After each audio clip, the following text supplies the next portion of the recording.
Welcome back, everybody. This is Question Mark. And I'm Ame. And today we are filming, hopefully, the final part of the Spider-Man Commander tier list. I think if we get through the spiders, then we should be able to bring it home. Yeah, in fact, I think we've entered our deja vu era where every card above us and every card below us has the word spider on it somewhere. And, and some of them are definitely the same people and some of them are not necessarily the same people. So keep it straight, everybody. With that said, let's jump right into it with Spider-Man 2099, Miguel O'Hara. I do not know anything about this character. He's the antagonist of Spider-Man Across the Spider-Verse. He is? Yes, he is. Antagonist, you say? Yeah. I need to see that movie. It's kind of embarrassing that I haven't. Yeah, I'm keeping it vague, but just saying, yeah, he's the antagonist. Interesting. And voiced by Oscar Isaac, who's about to play Dr. Frankenstein. Oh. Yeah. So, what does he do, though? Well, for 4 mana and a blue, you get a 4/4 spider human hero, and when Spider-Man 2099 enters, return up to one target creature to its owner's hand. He comes in, someone gets bounced out. Whenever one or more creatures you control deal combat damage to a player, draw a card. Okay, so we've got soft removal and card draw. Okay, that's pretty good. I mean, I've been talking about the four pillars a lot in this series of videos. Something that I kind of came up with as we went. Even though people talk about card draw and removal and finishers and ramp in Commander all the time, but I do think that those are kind of the four pillars that every Commander deck needs, and you want to get at least one of those things from your Commander consistently. That helps in the deck building because that means that you don't need to focus so much in the 99. You can get a little bit more creative with it. We're not passing the vanilla test today, but No. do you think that these abilities and upholding two or two and a half, no, one or two or one and a half, depending on how you look at it, pillars makes up for that? Yes. Yes, I do. I think that a repeatable card draw effect like that is very appealing in your deck. Obviously, lots of people play Coastal Piracy or the variations on it because, let's see, Coastal Piracy is now the worst version of Coastal Piracy. Ooh. Because instead of playing Coastal Piracy, you could play Reconnaissance Mission? God, did I spell reconnaissance right? No. No. Two N's, two S's? Yeah. Jeez, English, what the heck? We stole that one from French, I guess. You know my feeling about French. I actually think we got that one from Latin. No way. These double letters and stuff. And it's like the word Renaissance, right? I don't know. In any case, Reconnaissance Mission is Coastal Piracy, but also with cycling. And then there's Thassa's Bident, and there's the Indomitable. Indomitable. Dang. My spelling is not on point today. The Indomitable. Once again, 4 mana. This time it's a vehicle. Whenever a creature you control deals combat damage to a player, draw a card. Yay! There's a lot of variations on it. Having this in the command zone is pretty great. It gives you something to build around where you can play a deck that is full of small, evasive creatures, and in blue there's endless choices for that, and you just hit people and you draw cards, and you're going to have a good time. Having the Enters ability bounce something, not terribly exciting, but obviously solid. In fact, I'm going to say this guy is... Oh god, the tier list is so big now. Solid all around? Oh yeah, he's a solid commander. I'm thinking that he might go actually around here. In that he's not terribly complicated, he's not terribly original or anything, but he has some effects that you want, especially this one. You would love to be able to have that every game and rely on it. And then that is always going to help. In some rare case, you might even bounce one of your own things. It probably interacts pretty well with... web slinging. Yeah, exactly that, web slinging. Being a 4/4 is a big enough body that he can probably usually get in an attack to tap and then get bounced and do his thing again. Um, but yeah, so potential not doesn't excite me, but if he's one of your favorite characters, or this is a mythic rare, but in the welcome decks or something, if you get this guy and you want to build around him, you can, and it wouldn't be embarrassing. He's doing good, not great, but that's okay. Yeah. So now we're on to Spider-Man Brooklyn Visionary, which unfortunately is a legendary common, so let's see how it stacks up. All right. For 4 mana and a green, you get a 4/3 Spider Human Hero with Hmm. web slinging, 2 green. And when Spider Man enters, search your library for a basic land card, put it on the battlefield tapped, and then shuffle. Okay, so my man has a rampant growth effect written on him when he enters. So I think we all know rampant growth, but an example of a creature with rampant growth written on it is Farhaven Elf. Why is it always the elves? The elves care about the land more than anybody, and the elves been around since Alpha. Why So, are elves all. Okay, sidebar. Why are elves always hippies? there are rare exceptions, but Where? Tolkien is why, Oh, and then again, elves and fae in general are kind of nature spirits yeah. in the broadest possible sense, so I guess it lends, but I don't know. Also, there's a pretty good chance that on any world that you go to in Magic, if there are land protecting sentient beings, then they'll just be like elf. And then they'll maybe look a little different, maybe have a little bit different lore to them, but that will be the elf of that plane. Like, these elves have ears and horns reminiscent of like deer, because they're from Lorwyn, and that's what Lorwyn elves are like. You know what I'd like to see? I'd like to see hippie vampires. Hmm. Vampires are like, hey, we feed on the blood of the living, so we want the blood of the living to be as healthy and nutritious as possible.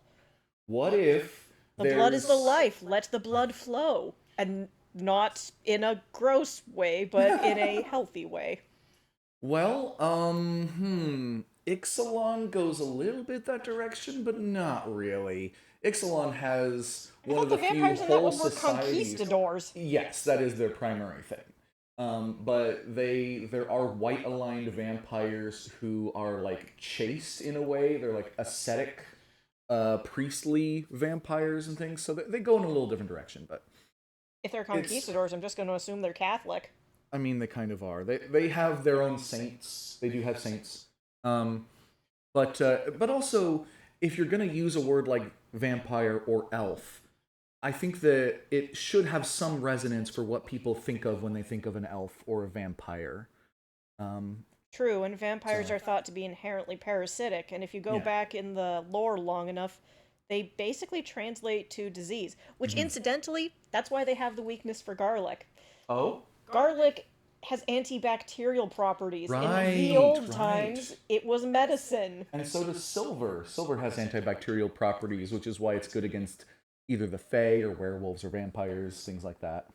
Yeah, if vampires were equivocal to disease equivocal to disease and blight, so traditional medicine. Anyway, getting back to Spider-Man. So, compare him to Farhaven Elf. He costs 2 colorless mana more, but is significantly larger and has web slinging. For a common, I think that this is okay, but obviously fails the vanilla test. And he gives you ramp at a time where you probably don't need it, because you've already hit 5. So, I mean, I can see why this guy's a common. However, the web slinging, I think, is the key to everything here. Because suddenly, if you web sling him, then he is a Farhaven elf, but bigger.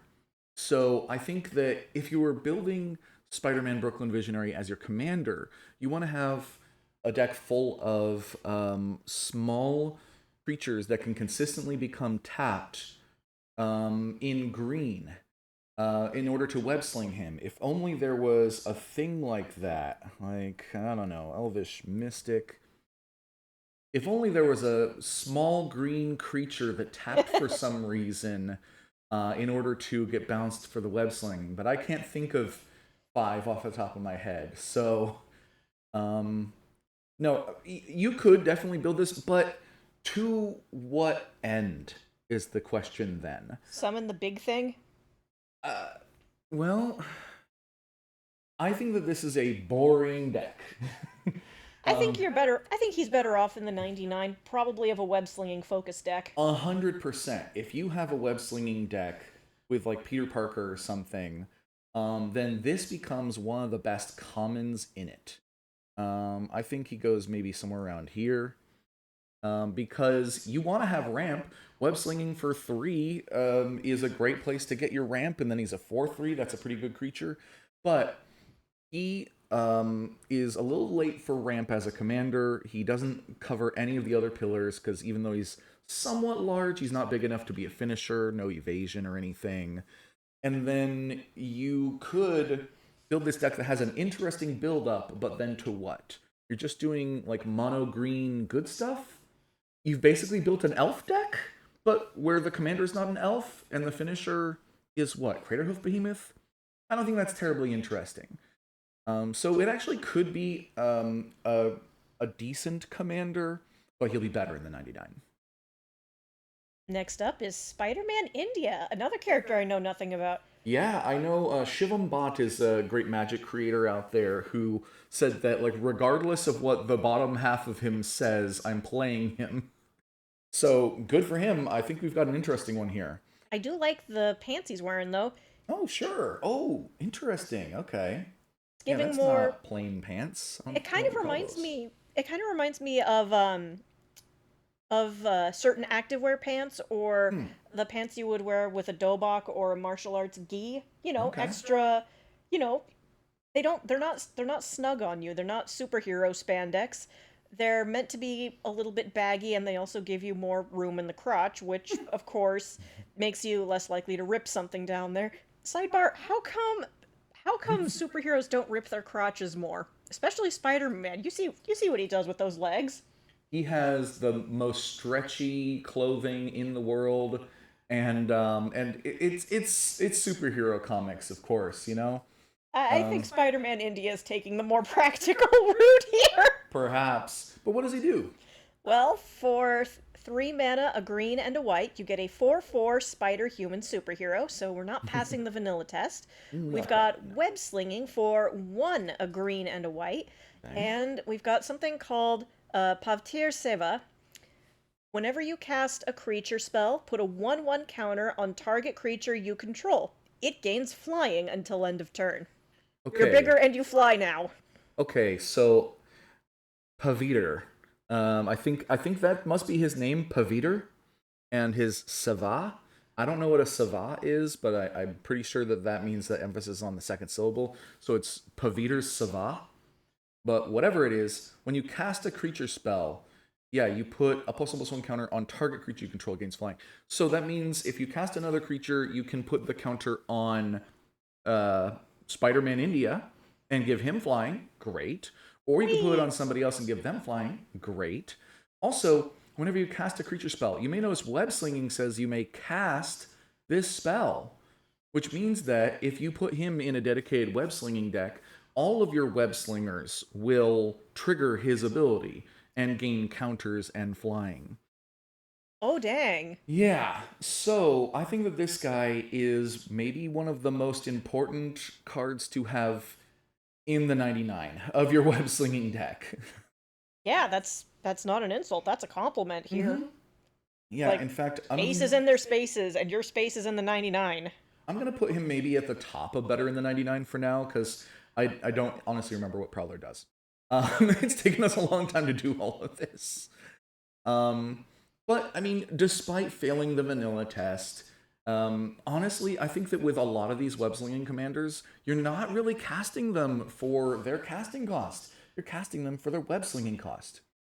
Now, correct me if I'm wrong, but because you are casting it, and you are doing that from the command zone, that you will have to pay commander tax if your commander is web-slinged in from the command zone. Oh, that's a good question. Yes, because so the commander tax is you have to pay this additional mana each time you cast it from the command zone.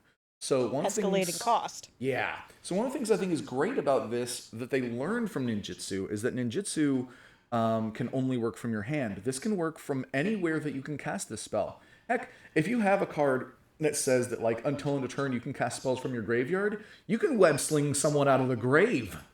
Woo!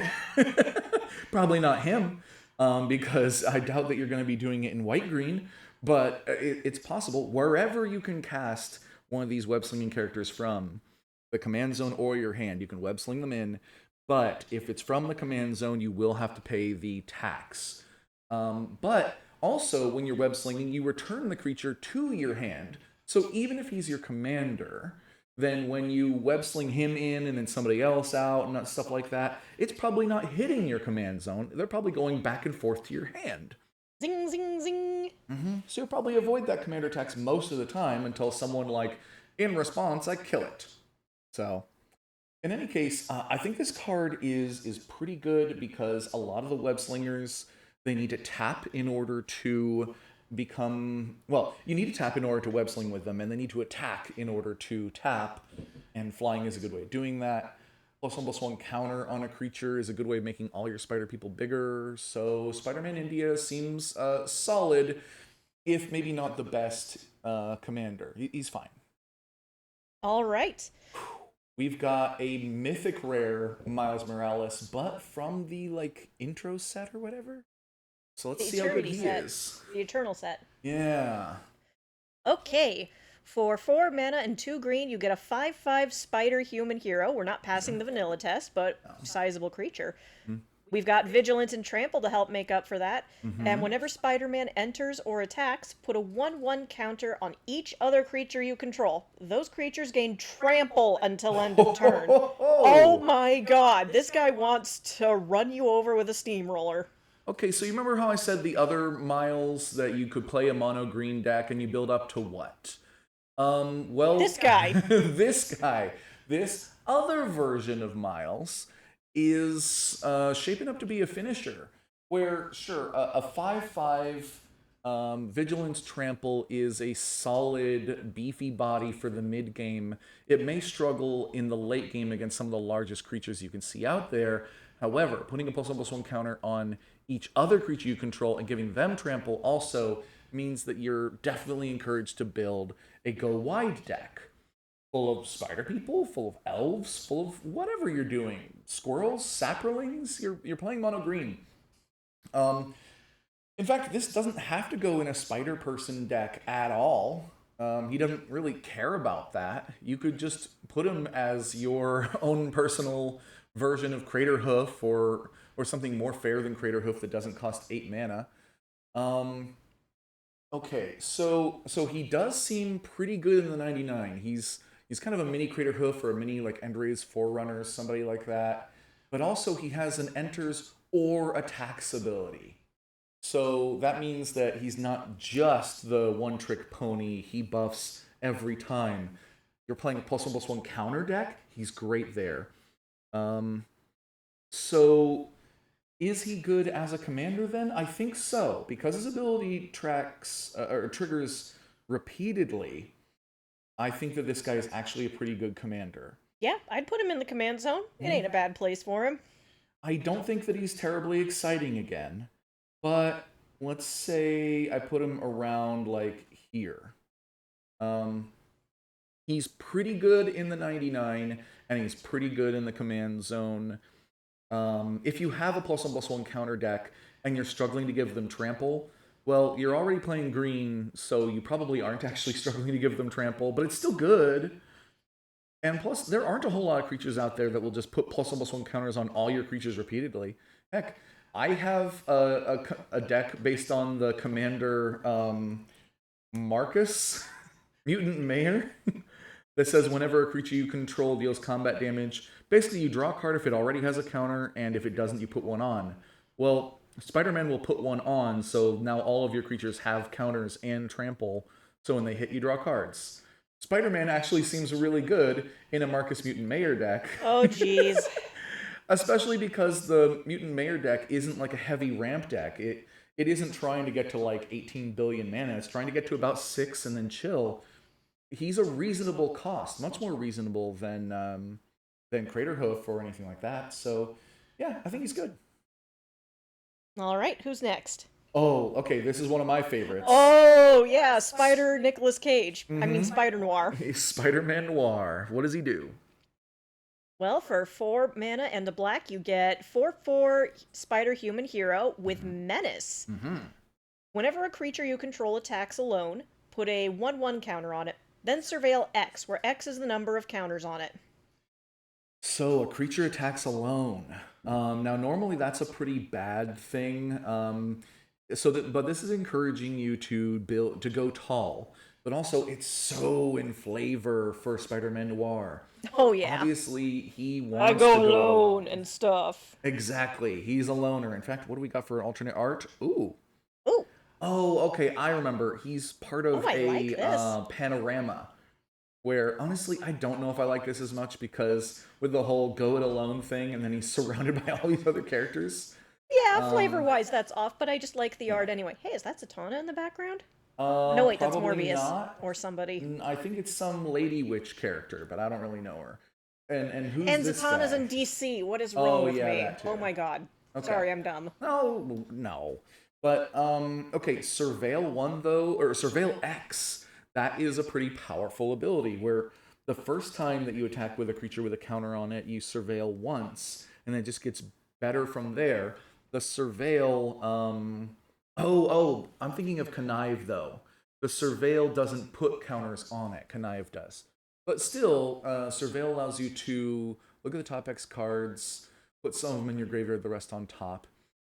So you do want to put maybe some equipment and auras and stuff in here that'll put some more counters on Spider-Man.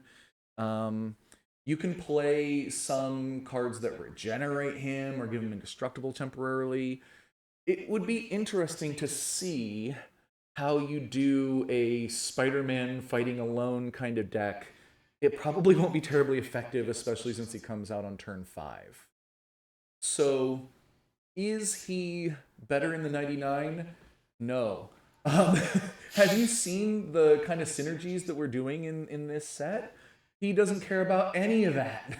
He doesn't care about it.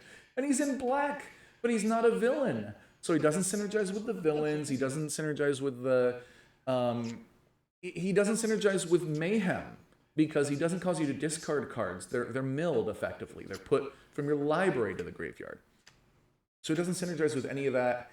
And honestly, if he was 1 or 2 mana cheaper and 1 or 2 mana smaller, I would say that he's one of the commanders I'm genuinely excited about.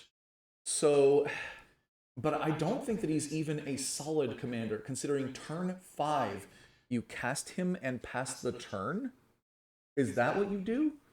And then your opponents have a full turn to go like, is it even worth spending removal on this guy? Maybe we'll just let him attack for 5 on turn 6 and surveil 1.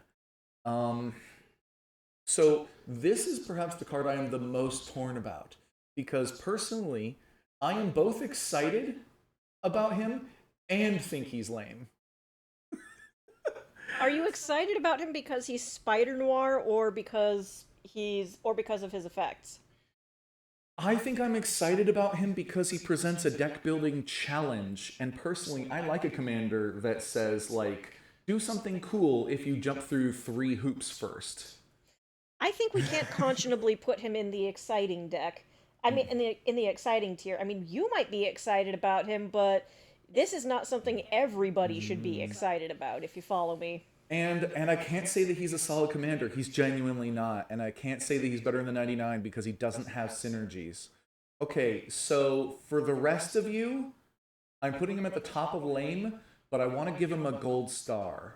Okay, because I think he's interesting. And I've found out recently that if I take a commander that isn't lame in this sense and try to build around it, my decks end up being too strong for the average rando I end up playing against.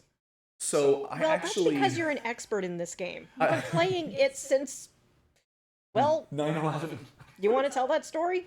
Maybe not today. We got a lot to do today, but But yeah, yeah. literally 9/11. Yeah, so if I don't take a lame commander and do my best to make it good because it has something interesting about it, then I end up building bracket 4 on accident without game changers or tutors usually. So this though, I may build around him in part because he's not very good. See, there you go. It's okay to admit that. Okay. Also, can I just say I love that he's wearing a turtleneck sweater? Oh yeah. Okay, and I love that he's got this long cape. I love that it's in the rain. I love that it's sepia toned. There's a lot to love there from an art perspective and all that. Someday I want to knit my own, I want to knit a nice big sweater for, turtleneck sweater for myself. Probably with like a white or cream colored yarn that's like all chunky. Hmm. Anyway, We have here perhaps the most iconic hero. There was another one that was trying to be like the core concept of Spider-Man. This is trying to do the same thing except for it's for the Spider-Man Eternal set, which once again I believe they are giving out cards from this for free to people as welcome decks to kind of teach them how to play Magic. So he's intended to have simpler mechanics than the other one that you can activate two different abilities in instant speed. That's complicated. This is simple. seeing that camera angle, we are upside down, Whoa! ladies and gentlemen. Wow, I didn't even notice that for a minute. Good catch. All right, well, what does he do? Well, for 3 mana and 2 white, you get a 4/4 spider human hero, not passing the vanilla test. But he's got flying, and that goes a long way toward making up for that. Yeah. And whenever you gain life, put a 1/1 counter on target creature you control. It gains indestructible until end of turn. Wow. Okay. So, all right, I'm gonna say something controversial here. I think that he's better in the 99. And where specifically? In fact, I'm tempted to do this now. I think I'm gonna build an MJ Rising Star deck and have Spider-Man as a supporting role to her. Oh. Because she also says whenever you gain life, put a +1/+1 counter, but on MJ. Her. So she will get bigger and bigger and bigger. And I talked the other day about how like this seems kind of boring, but actually I think could be fun in practice. He does the same thing, but gives the creature indestructible. He has flying built in. And also she comes out 2 turns earlier. And then you just fill the deck with things that gain life repeatedly, because it says whenever you gain life. So even if you gain 1 life, you trigger it. So you play lots of things that gain you 1 life repeatedly, and you just trigger these things over and over again. In his case, you want to be doing that at instant speed. So let's see. How about I do one search for my old man Spider-Man here. We're looking at mono white cards. We're looking at let's it would say gain life. And we're looking at instants. Okay. I was crocheting, and now I have a cat in my lap. All right. That's the life, right? Yes, he's purring. I don't know if you can hear it, but he's purring, and he looks very comfy. And I want to sort by, I guess, mana value. We'd be looking at like the lowest mana cost. Oh, probably not the 0 where you lose the game next turn, but I don't know, maybe. But yeah, you want to be looking at like 1 mana spells that gain you life and do something else. I'm just showing you here basically there's a huge variety. Most of these cards are garbage. But between the 106 cards that meet these criteria, you'll find a dozen that are really good with Spider-Man. I gotta say, I do like the idea of MJ being the commander and Spider-Man being one of the cogs in the machine. That is diva behavior. Exactly, because, I mean, okay, granted, Spider-Man has evasion, and he gives the indestructible. Those are kind of objectively better things, okay? But if you're trying to build up counters 1 at a time, starting on turn 5, that's too late. You need to be starting on turn 3, which means you need this diva in the command zone, if you ask me. Because you can't just play this guy on turn 5 and then go like, I win, either that turn or the next, because he has to lose summoning sickness. You have to trigger this like a dozen or more times, hit people a few times. But no, I think that if you're gonna build this deck, a mono white repeated life gain soul sister kind of thing. Actually, that's exactly what I want to do. They call them the Soul Sisters, which is like almost a Moulin Rouge thing. So it makes perfect sense for it to be a MJ Rising Star and not Spider-Man Peter Parker deck. I am amused. He's fine, but I'm actually gonna put him in better in the 99. And I'm gonna put him like up here actually. I am also amused because now I think I will build that deck, genuinely. Oh wow, we have another Spider-Man.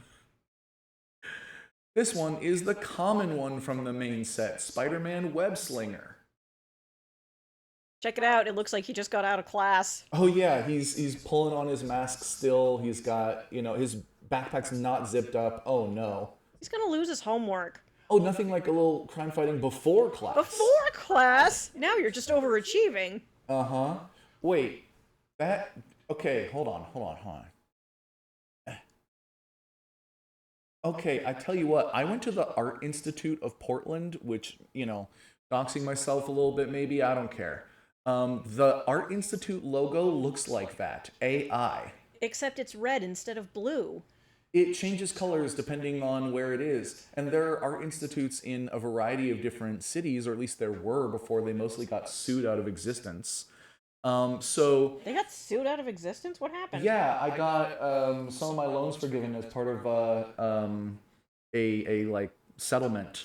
They're a for-profit college that was accused of using various techniques to convince students to lend beyond their means and continue to go to college when they're losing money and stuff. So, yeah, I don't know if, certainly most of the art institutes have closed down. But did this Spider-Man go to the Art Institute of Brooklyn or something? Probably not. That's probably just something that resembles that, but all right. It could be a shout out from the artist. Maybe, and I really don't think in this case that we're talking about artificial intelligence. I know that Hasbro, no, specifically Wizards of the Coast, has a policy against AI art in all of their production in every level. There was one time when AI art did get into a WotC promotion, where it was an email promotion that was sent out to a bunch of people, and it was showing off some new cards that were coming up. And it was a combination of an AI background and some digitally created foreground, some digital art foreground. And I'm bringing this up, I think this is a good time to bring this up, that WotC at first defended the art, saying that it wasn't AI because they were originally told that that contractor that they were working with didn't use AI art.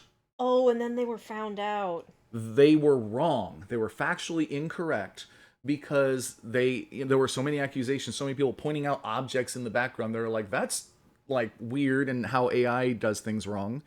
And then eventually the third-party advertising company came clean and said that, like, well, AI was used in the process of making a background, and then the artist like painted over a lot of elements in the foreground. So to our mind, that is not using AI art. And Wizard of the Coast was like, to our mind, it is. And so they got rid of that campaign. They got rid of that company. They no longer work with that third-party advertiser. Oof. Mm-hmm. Also, good on WotC for not supporting this AI crap. Absolutely. Wizard of the Coast has been at the forefront of fantasy art for decades. If you get art published in a D&D book or on a Magic card, you've kind of made it in fantasy art. And now whatever, superhero comic art, I don't know what you want to call it. Ryan Pankos has been working for Magic for years, but yeah, he's got 221 illustrations here. Okay, so all that said, the actual card, not terribly interesting. For 2 and a white, you get a 3/3 spider human hero with web slinging, and that's it. Yeah, so I'm tempted to say better in the 99 because he's an absolute... Wait a second. Is he a Garbo commander? Hold on. A what? I was saying Garbo, like garbage commander. Is he? Well, hold on. Isamaru. Okay. Could you read this card for us? Uh, for 1 white mana, you get a 2/2 dog. All right. Yeah, that's the entire card from a rules perspective. So this card is not particularly good, as you can see from the dollar value, even though it's only been printed a couple of times since Kamigawa. Um, it's not particularly powerful, but it's also one of the strongest 1 mana commanders in mono white. It's just 1 white for a 2/2, and Spider-Man here is a 1 mana 3/3. If you do that, and you would do that because you'd be playing little 1 mana creatures that tap, and then you web sling them in. So does he become viable just because you can like turn 1 or 2 get a 3/3 that is a commander on the battlefield? I don't think so. No. I still think he isn't. I still think he isn't. I mean, how are you tapping them on turn 1? You got to get around Summoning Sickness, and that is hard in mono white. There are ways. I'm trying to think of. I think it's Springleaf Drum. Yeah, Springleaf Drum costs 1 and allows you to tap a creature you control for 1 mana. So you could, in theory, use Springleaf Drum and Ornithopter, which costs 0. You can play Ornithopter, Springleaf Drum, tap Ornithopter for 1 white, drop Spider-Man Webslinger on turn 1, and then you can hit somebody once or twice, and then he's outclassed for the rest of the game. So, I tried, people. I tried. Yeah. He might be the lamest card in this whole thing. Sorry, Peter. And he's not better in the 99, by the way. He's only worse.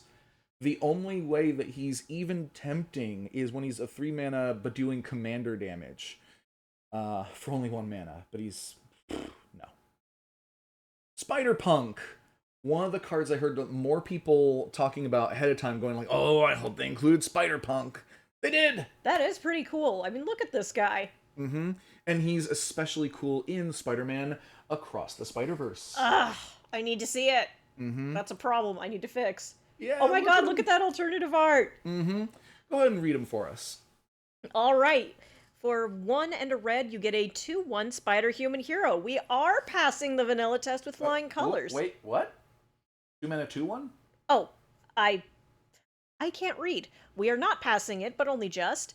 However, he also has Riot, which means he enters with your choice of a 1/1 counter or haste. Which means he passes again if you put a +1/+1 counter on him. Other spiders you control have Riot. Ooh. Spells and abilities can't be countered. Damage can't be prevented. Wow. I think it's really cool. Wow, that is challenge mode Spider. I think it's really cool that Spider-Punk starts a Riot. Yeah. That's so cool. That's so punk. Amen to that. And he very much can be either your 2 mana 3/2 or your which passes the vanilla test, or your 2 mana 2/1 with haste, depending on need. Giving your other spiders Riot is really cool. Of course, before this set, you didn't have hardly any spiders in red. But now you've got a few. Your Gwens. Yep. You know, some stuff like that.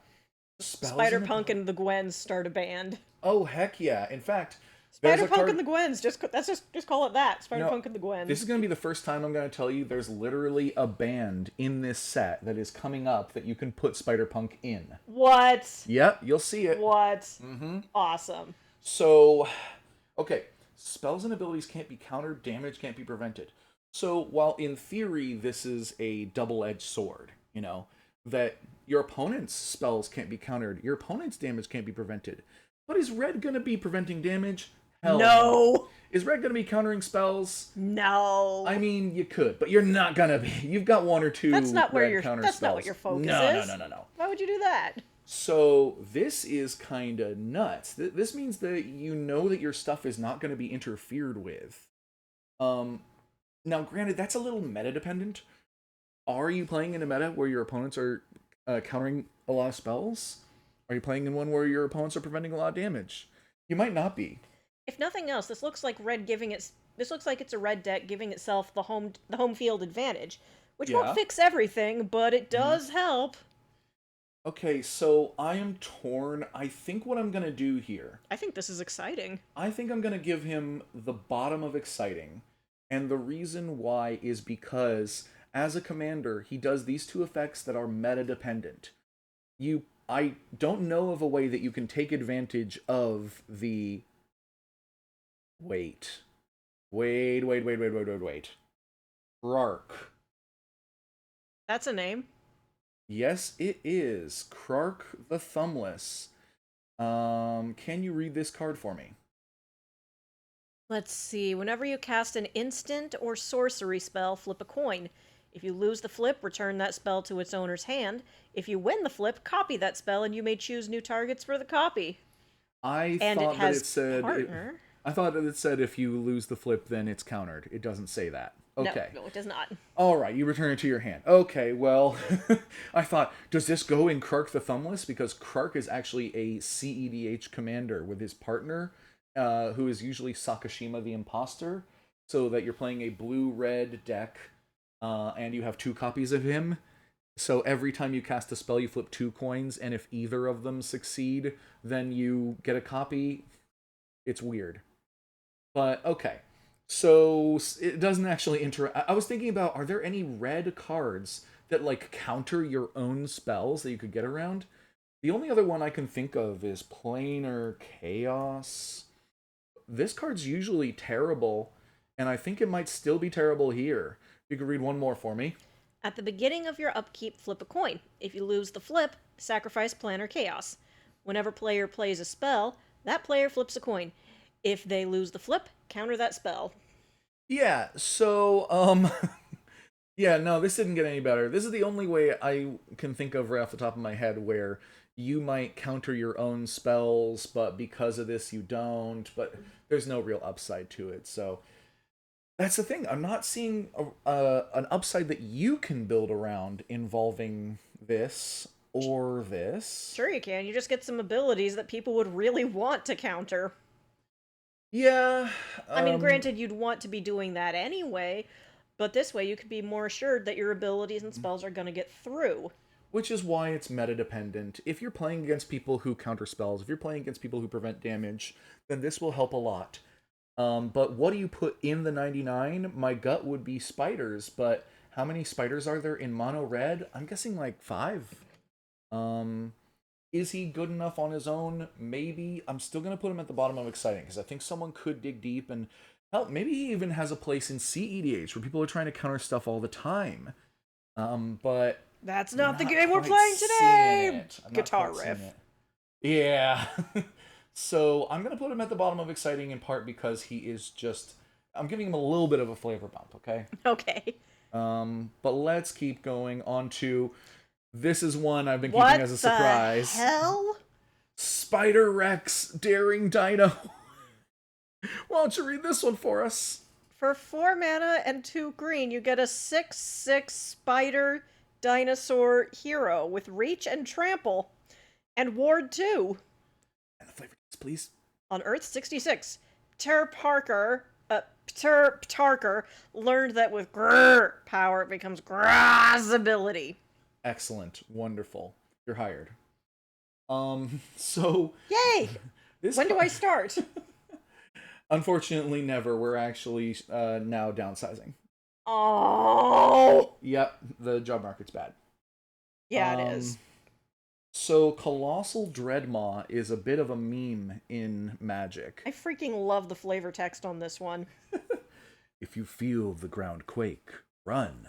If you hear its bellow, flee. If you see its teeth, it's too late. But it's a 6 mana 6/6 trampler. And to tell the story from Ixalan from 2017, at the time there were a lot of people complaining that there were a lot of cards that were getting to be $20, $30, $40, maybe even more, your fetch lands and things like that. And we were complaining there need to be more reprints. We need more reprints in Magic. Go watch old the Professor videos from this time. You'll say we need more reprints. And since then, we've gotten a whole lot of sets from Modern Horizons to more commander decks and stuff like that. Secret layers are newer than this. So actually, we've gotten way, way more reprints of things since then. The problem is mostly solved. But we were complaining about not having enough reprints. And then the very next set, like 2 months later, Rivals of Ixalan, they reprinted Colossal Dreadmaw. Remember when it was the most terrifying thing you'd ever seen? What are you doing, Lotsie? It's been 2, maybe 3 months, and you reprinted this same common that was okay. It was fine. You play it in draft. It might fill a hole. It didn't make the cut in the 99 of my dinosaur deck in 2017 or 2018 or whatever. So it definitely doesn't now. But then they also printed it in Masters 25, which you'll note is also 2018. And it was in Core Set 2019, which is also in 2018. Um, and then they put it on the list, and they reprinted it again and again. So it was just a joke, that they kept reprinting this thing. Because it's a solid role filler as a common in a lot of kind of basic sets. But now, oh, the power creep has happened. You add legendary, and you get to also add reach and ward 2 to this card.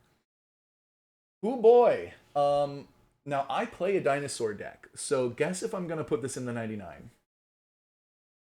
Obviously. Well, he's funny, but no. Oh. Ward 2, that the more valuable the card is, the more valuable the ward is. And the card is not significantly more powerful than the Dreadmaw. Sidebar, shouldn't Spider Rex have like a back claw? Oh, he's A got dew a little bit of it. He's got one actually, right there. Oh, good. It's just kind of hard to see because it's small. like. It's right there too. Yeah, his arms must be much stronger than they look. That's super strength for you. On the back of his head and eye thing. Is this guy in the comics? I assume probably. I would assume so. God, I would hope so, because what is this? On Earth 66. So I believe the core Marvel Earth is 616, so he's not from that one. I think this is a fine common, and you know what? This could be fun maybe in your like web slinging deck, but he is not your commander though. No, he has nothing that really benefits him from being a commander. And keeping in mind, like I said, Ward 2 is better the more valuable the card is itself, right? And this card starts off as a Colossal Dreadmaw, a common that doesn't make the cut in any deck. And you add Reach to him, which is only relevant when he's blocking, and Trample that's only relevant when he's attacking. And which are you going to do with your 6/6? Are you going to attack with him, or are you going to save him for blockers? You're going to attack with them! Yeah. So when is that Reach going to come in play? They knew what they were doing here. They knew they could make a common legendary dinosaur, tack a couple of other keyword abilities onto it that don't do much, and still be fine. This card is fine in draft.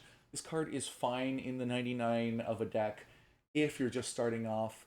But honestly, somewhere around here. At least he beat the Shocker. Yeah, these two are some of the funniest cards in this set. But if they're in your 99, I've said before, like certain cards, I wouldn't be embarrassed to have them in the 99. I would be embarrassed to have either of these cards in the 99, but people would laugh with you, not at you. So that's a good thing. Okay, who's next? We have Spider Slayer, Hatred Honed. Woo! What happened here? I don't know. He's an artifact creature human villain. What does he do? Let's see. For 2 mana, you get a 2/1 human villain. Oh, it's not even a spider. No. Whenever Spider Slayer deals damage to a spider, destroy that creature. Mm. So, Death Touch? Spider Death Touch? Death Spider Touch? I don't know. And for 6 mana, you exile this card from your graveyard to create 2 tapped 1/1 colorless robot artifact creature tokens with flying. Hoo boy. Okay, so we're not passing the vanilla test, and the main ability this guy has, he has 2 abilities, of course. The first one is Death Touch for spiders, which is super, super narrow. If he had just Death Touch on him, I don't know if I'd play him. But he doesn't. He has way, way worse than that. And exile him from your graveyard and pay 6 to make 2 1/1s. and he's got to be in your graveyard. So you got to get him on the battlefield, get him dead, then get to 6 mana. Do that. Oh, and they enter tapped as well, so you can't even like surprise 2 blockers. God, Spider Slayer's lame. Yeah. Um. So this is another card that once again I think he is probably decent in draft because you will be this set is draftable. You'll be able to draft it at the pre-release and stuff like that. It probably is pretty good in draft because you can play it in any color deck. You can just throw him in the 40 as you draft a 40 card deck. He's not terrible in the 40 considering all the spiders are around. But in Commander, seems terrible. So we're moving on to another one of my favorite characters to have made it in here. Another one of my funny picks. Oh. He's Spider's Man. Heroic Horde. That is disgusting and I love it. Yes. Go ahead and read it for us. I'm going to give him a twitching doll for his birthday. Yes! Go ahead and read it for us, please. Okay, okay. For 1 mana... Oh no! The microphone. It looked like the cat knocked over the microphone. For 1 mana and a knocked over microphone. Sorry. For 1 mana and a green, you get a 2/3 spider hero with web slinging for 4 mana and 2 green. 6 total. When Spider's Man enters, if they were cast using web slinging, you gain 3 life and create 2/1 green spider creature tokens with reach. Okay. So, a 2 mana 2/3 is passing the vanilla test. Hey, we haven't seen many of those today. No. Actually exceeding the vanilla test. However, if you pay 2 mana for him, I should say. This is a card that correctly pronouns the character, by the way. If they were cast, because Spider's Man, despite saying man, we are legion, is literally a whole bunch of spiders. There's probably male and female spiders in there. If I was a horde of spiders, I wouldn't limit myself to the shape of a man unless I really needed to interact with humans socially. If I remember right, this is a colony of spiders that believes that it is Spider-Man. Yeah. Collectively, they believe that they are Spider-Man. Dang. Mm-hmm. Ew. I know. I love it, but ew. Yeah. But I love it, yeah, but me too. Ew. Okay, and that's why, by the way, it doesn't say human spider hero like most of the rest of them does. It ain't human. It just is in the shape of a human. Nope, they're not. Don't take the mask off. Don't do it. Do not do the upside down kiss scene with this one. No, in fact, you mentioned that doll. What's it called again? Twitching doll. Yeah, let's get a good look at that twitching doll. Okay, that's one art for it. You may have also seen the good art. I mean, they're both good, but this is the better one. Yeah, and we can just take a closer look at that here real quick. Every bit of this thing under the clothing is a spider. Yes, even the cute nose was a spider. The eyeballs are spiders. The hands are tons of spiders. With apologies to our arachnophobic viewers. Oh yeah, shoot, trigger warning. Also, Mother Goose is dead and cooked? Yep. Yeah. Mother cooked goose. Mm-hmm. And this one also is a spider toy, and you can sack it to make a bunch of spiders. I want to put these two in the same deck. You easily could. This could be your commander. Honestly, the Twitching Doll has now way more synergies than it did before. So many more. So, now, of course, the key thing for Spider's Man here is the web slinging. If you web sling him, then you also gain 3 life and get 2 spiders, which is pretty neat. So, the trick is, I guess you would want to do that repeatedly, right? Repeater Parkerdly. That's stupid. You'd want to do No, I like that one. Repeatedly, but you've got to bounce them or something, and green can't really do that, right? But there's a green creature. Oh no, I'm gonna blank on his name. There's a green creature that like bounces your own creatures. Okay, I'm gonna find him real quick. Indestructible return to hand. Yeah! Teamer Sabertooth would be really good in a Spider's Man deck. Because you can return a creature you control to your hand for 2 mana. And then you can bring it back out again. Now you're going to need a lot of mana to do that, and that doll will help. Also, you could fill your deck with, I've mentioned it before, your Llanowar elves, your Elvish Mystic, your Fyndhorn Elf. All of your elves and birds and whatever else that tap for mana will help because you can web sling them out. So I think that this is a variation on that green web slinging ramp deck that we've talked about before that didn't have a top end. Well, is he a great finisher as a 2/3? Not entirely, but how about 3 creatures with 2 power? How about you do that repeatedly? I don't know, you could build a go wide deck where the last thing that you need then is your finisher like I don't know, Craterhoof Behemoth or that other Miles. So with all that said, this is another one where you have to work really hard in order to make it actually good. Is this going to be a at the top of lame again alongside these other that I think these are some of my favorite flavor wise? Gosh, I'm I gonna make a think spider deck so. someday, and I'm definitely going to include Spider's Spider's Man Man. here. Yeah, because is he good in the 99? If you're web slinging him, I think that 6 mana is actually a lot to be web slinging somebody in for. So I think it kind of depends. If you're playing a green deck that does web slinging, you might be ramping up to 6 plus. I guess if he's a commander and you're planning on him dying a lot, then Well, then you have to pay the tax on him. yes, but first you cast him. I would say that first cast you normally until you can't no more, and Hmm, kind of maybe. strategy where he dies a lot. Maybe. I'm not quite seeing it. So that's where he's going. Yeah, Now we have, I want to pronounce this Spider Uck. Spider UK. If I see anyone playing this, especially if they're from the UK, so I can say this to their face, I'm going to say, oh, it's Spider Uck. Go ahead. Shouldn't that be Spider Brit? Spider This Brit. is not an original creation of the Wizard of the Coast people. This character exists, so Spider Brit. all right. Well, Britain is one of the United Kingdoms. I thought that Britain was how you referred to the United Kingdom as a whole. That's great. Oh, no, I think Great Britain is like the island, I don't and then it friggin' doesn't know. include Ireland. Gosh, okay, people from the UK, people from Uck, let us know. What does the card do? For 3 mana and a white, you get a 3/4 Spider Human Hero with web slinging for 2 and a white mana. At the beginning of your end step, if 2 or more creatures entered the battlefield under your control this turn, you draw a card and gain 2 life. Okay, we've got that card draw. Okay, I don't know if I'm just getting a little worn out by all of these, or if I think this guy is kind of simple here.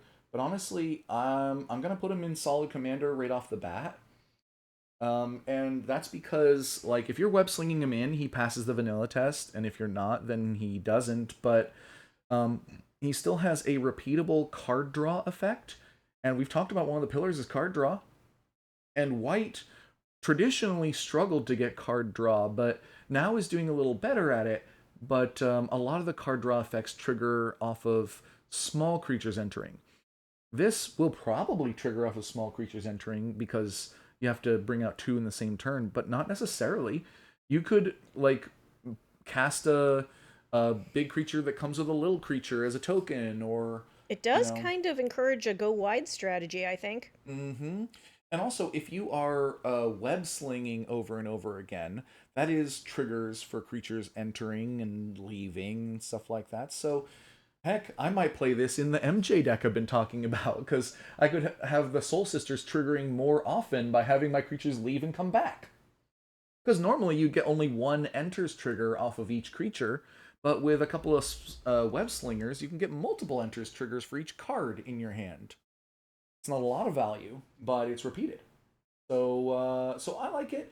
It might actually even be better in the 99, but one of the things that you want in a mono white deck that you might struggle for otherwise is card draw, and it can do it, and it's not that hard. But yeah, definitely go wide strategy. If you've got anything that makes like 2/1/1s, that suddenly draws you a card and gains you 2 life, and that's solid. All right. We're on to Spider Spider Woman. Woman, Stunning Savior. Let's see. We've got for 1 mana and either a white or a blue, you get a 2/2 spider human hero. We're passing the vanilla test today. Mm-hmm. And she's got flying and Mm-hmm. venom blast. Artifacts and creatures your opponents control enter tapped. So this is another one that I think I have a snap judgment on. I think she's gonna go in solid commanders, probably right around here. Um, because I can't say that she's exciting because your opponent's stuff entering tapped is not does not excite me. I I will never be It's a turned very on by my defensive opponent's stuff being strategy. turned off. That's just not me. Very defensive strategy, and I Oh rather my like that. gosh. It is a 2 mana 2/2 flyer in the command zone for hybrid blue white is such a I is may have such elbowed my microphone in the face here. it's such a solid starting point, and then it passively just wrecks a lot of things your opponents are doing, from haste to mana rocks to treasures and just all kinds of stuff that your opponents might want to be doing. Um, and it's not symmetrical. This could genuinely be played in CEDH, considering it's so cheap. It wrecks a lot of CEDH strategies, although not the single best one. It gives you access to 2 colors, can be cast multiple times in a game without too much difficulty. It is another card that is somewhat meta dependent, but I would say that this is a card that's also kind of mean. So, I can think of at least one person who would play this card. okay, okay. Oh, wait, alternate art. Hold on. Oh, Very nice. lovely. Okay. So keep in mind that if you play this at a bracket 2 or maybe even bracket 3 table, if she's your commander, people will be mad at you before the first spell is cast. They will be coming for you. So prepare for that. But if you do, you will still have a significant advantage against them anyway. So as long as you prepare for some hate, and also that you don't mind your opponents getting slowed down and maybe being a little annoyed by that, or if your opponents are a regular play group who have a good attitude about this kind of thing, then it's good. But Otherwise, maybe have a turn 0 conversation about it. oh yeah, definitely that rule 0 conversation. Now we get to Spinneret and Spiderling, another pair that I don't know, but they're pretty cute. Is that MJ and a daughter? Is that a mom and a daughter team? Mate is MJ Spinneret and their daughter is Spiderling, because I just now noticed that it looks like maybe Peter's standing on the water tower in the background. Aw, proud dad. Okay, well, what do they do? Well, for 1 red, you get a 1/2 spider human hero. We're passing the vanilla test with flying colors today. Yeah. Whenever you attack with 2 or more spooters, put a 1/1 counter on Spinneret and Spiderling. Mm-hmm. Whenever Spinneret and Spiderling deal 4 or more damage, exile the top card of your library. Until the end of your next turn, you may play that card. Okay, so a 1 mana 1/2 is obviously off to a good start. Honestly, I love a commander that you can cast on turn 1 of every game, just like there, reliable. And also, is there an alternate art? Okay, it's just extended of the same one. But there is definitely something appealing about this card to me because of that. Whenever you attack with 2 or more spiders, so that's going to be a You're getting that build huge started hurdle. early. Yeah, but that's a huge hurdle. You realize? Even if you had like a copy of her somehow, it's not possible. But if you had another Spinneret and Spiderling ready to go on turn 2, you couldn't attack with it and trigger that on turn 2. You're gonna have a heck of a time. In fact, there's a changeling. Where is it? I'm thinking of. Oh gosh, I guess it's not called changeling. There's a. I'm gonna find it real quick because I want to reference it here. It has Marvin the text. Murderous Mimic. What? No. I'm thinking of Universal Automaton. It's a 1 mana 1/1 changeling. So you could play this on turn 1 or 2, and you still wouldn't trigger Spinneret and Spiderling until like turn 3. And then you start getting counters on her. She doesn't have first strike, menace, flying, anything like that that'll help you reliably attack and not just get them killed in combat. And even if you jump through those hoops to attack with 2 or more spiders, you get a counter on her, and you need to deal 4 damage before you can get the benefit of kind of drawing a card that you can play for a little bit. Yeah, that's wildly Wow. inefficient. Wow. So here's the real question, though. Here's the real question. Is she lame or better in the 99?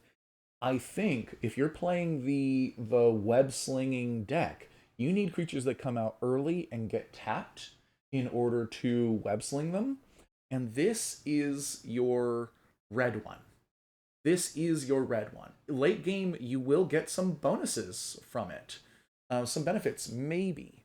Um, okay, so I think I've talked myself into her being like here, okay? Here, okay? So if you are Oof, right below doing, Spider Ham. yeah. So if you are playing a web slinging deck that doesn't include green but does include red, and there's a couple of those maybe. Oh no, that one includes green. But it will come out on turn 1. You can attack with it, and then you web sling to put it back in your hand, and then you recast it. And you keep doing that in order to trigger the web slinging for cheap. Although honestly, you could That just kind play of just Universal makes her cannon Automaton. fodder then, and not a good card on her own, Yeah, so not a commander, not a good commander. or much of a Um, card effect on her own if you're just bouncing her back into your hand every time. so she becomes slightly better than Universal Automaton in the 99 of a web slinging deck. Slightly better because she has 2 toughness and she has 2 other abilities that will come online late game in that kind of deck. So, but otherwise, you might actually want to be playing Universal Automaton in your web slinging decks or decks that care about spiders, weirdly enough.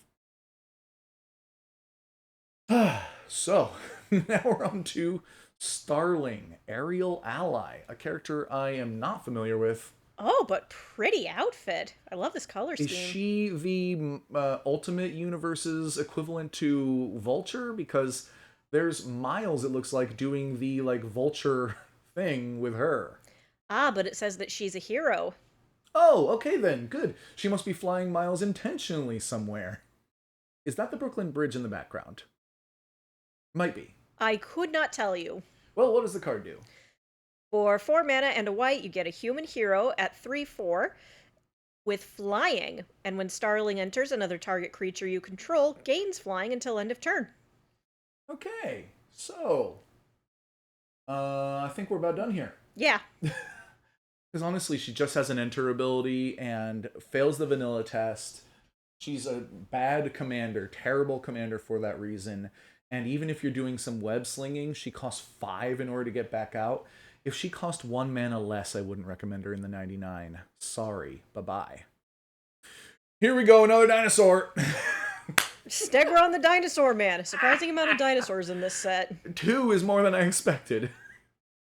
All right, for 4 mana and a red, you get a 5/4 dinosaur villain. Oh. All right. With menace Mm-hmm. and an ability called Dinosaur Formula. Mm-hmm. For 1 mana and a red, you discard this card. Until end of turn, target creature you control gets 3/1 and becomes a dinosaur in addition to its other types.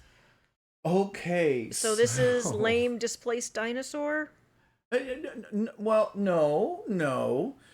The displaced dinosaurs first off costs a lot more mana and doesn't have menace. Fair enough. Second off, you can discard this card. So if it's your commander, you can't do that. You can only do this if it's in your hand. So I gotta say, right off the bat, feels way better in the 99. Because a 5 mana 5/4 with menace and then nothing after it is not good enough to be your commander. But he's a common, so I guess that's on purpose. Dinosaur villain just carries you so far with me. So far. He's a soft lay for dinosaurs. I absolutely am. And anything with a skirt. Gosh. Jeez. Okay. I'm gonna call you out sometime. I Lol. probably have. But so discard from your hand. So this is reminiscent of the mayhem thing, although it doesn't have mayhem itself per se.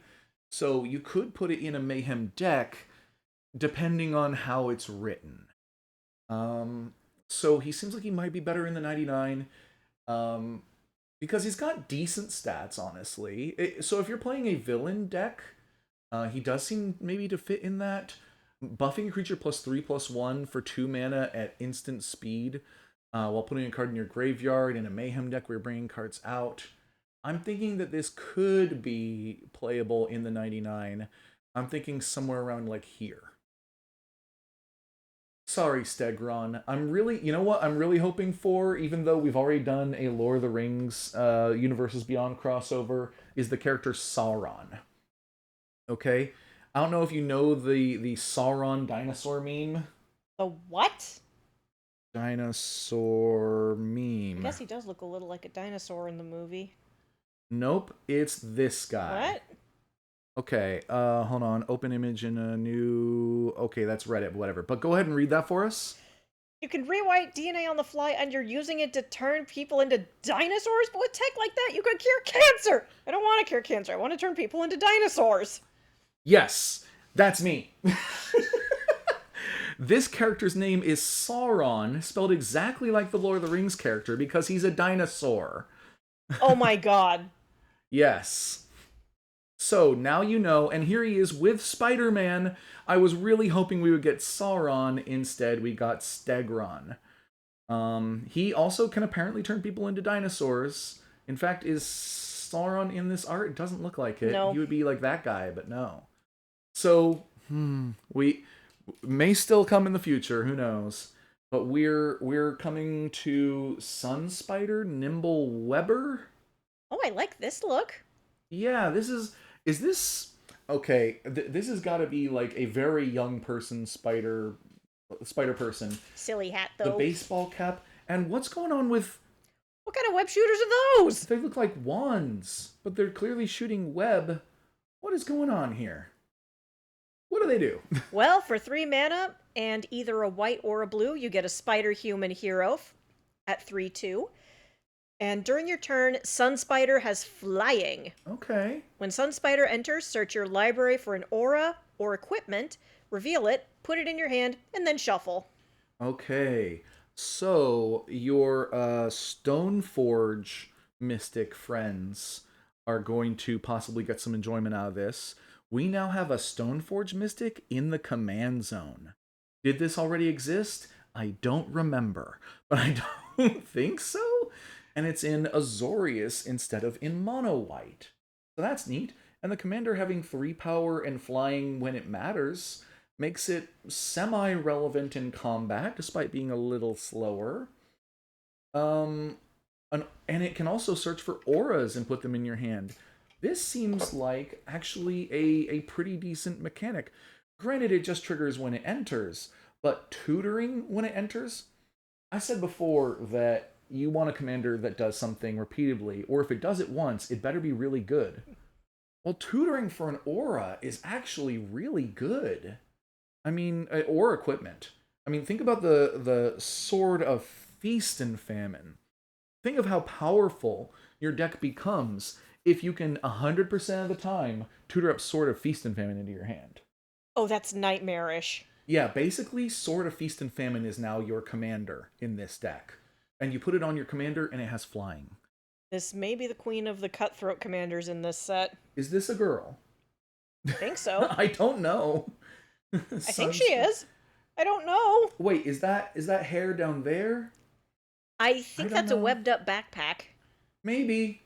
I don't know what that's. I don't know what any of this is. I don't know who this is. And these cards are gendered now when they refer to themselves sometimes, but they don't refer to themselves like that. So, and Through the Omen Paths. We're not even going to get into Through the Omen Paths today. Okay, I'm not going to open that can of worms or spiders, as it were.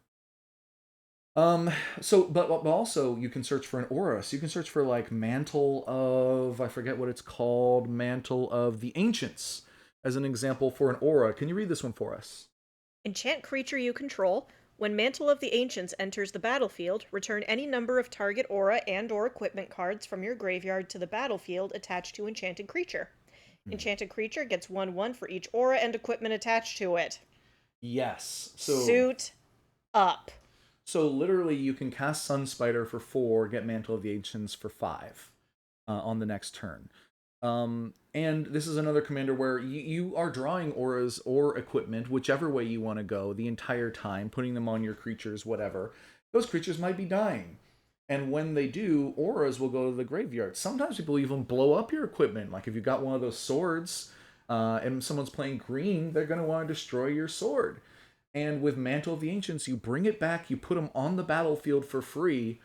Um, I think Sun Spider is actually really easy to underestimate. I think they are incredible. Being a tutor in the command zone, and it doesn't put it on top of your library, by the way. I was really worried. If it put it on top of your library, I think this commander would not be very good and would make sense as an uncommon. But as is, I'm genuinely excited about this uncommon. And by the way, I'm someone who is not an advocate of tutors. However, I think this is a difference because you're basically not playing a 3/2 flyer as your commander. They are the support for whatever you planned on tutoring for, and it's narrowed to just auras and equipment. I think that's narrow enough that this could be a lot of fun, actually. Then we have the Superior Superior Spider-Man. Spider-Man. Do Okay, you know what this. the deal is with this guy? Yes, I You do do. actually. Okay, so basically, Doc Ock took over Spider-Man's body, Yep, one of those Freaky Fridays. except Otto Octavius was kind of dying at the time, so Peter Parker died while in Doc Ock's dead, dying body. And then Otto Octavius goes through the memories associated with the body. He's like, oh my god, Spider-Man was a better person than I thought. Oh my god. Hmm. He was really he was holding back this whole time? Mm-hmm. Okay. Basically he gained a ton of respect for Spider-Man that day and decided, okay, now I'm going to be Spider-Man and I'm going to do it even better than he ever did. Mm-hmm. Because my god, the man deserves the legacy. Yeah. So that's why we're looking at a blue-black spider hero, human hero. But what does he do? For 2 mana, a blue and a black, you get a 4/4 spider human hero with Mind Swap. Mm-hmm. You may have Superior Spider-Man enter as a copy of any creature card in a graveyard, except his name is Superior Spider-Man, and he's a 4/4 spider human hero in addition to his other types. When you do, exile that card. Oh, hey, look, basically the plot. Yeah, exactly. This is another like home run for flavor for the Magic designers, Yeah, where they basically kudos. just told the story of Superior Spider-Man, at least the setup for it, the premise. And they even got the correct, a really hard-hitting bit of flavor text in there. Mm-hmm. I will be Spider-Man. With my unparalleled genius, I shall become the superior Spider-Man. Otto Octavius. Mm-hmm. So excellent choice of flavor text there to explain some of what's going on. So you get it, even if you didn't know beforehand what's going on here. So a 4 mana 4/4 passes the vanilla test, and he becomes a copy of something else. So it has to be something that's in the graveyard. So what are some examples? I can think of Muldrifter. Oh, Muldrifter. How much fun would it be? I mean, look, Muldrifter gets a little commander play, right? Because it's a fun card, but I play Muldrifter in my Sweet Revenge deck. yeah. So you can evoke this for 3 mana, and then you draw 2 cards, and then it dies. And then the next turn, you can cast Superior Spider-Man, and it'll enter as a copy of Muldrifter, and it'll be a 4/4 flyer that draws you a card and is your commander. Yeah. Yay! Like, that's actually sick.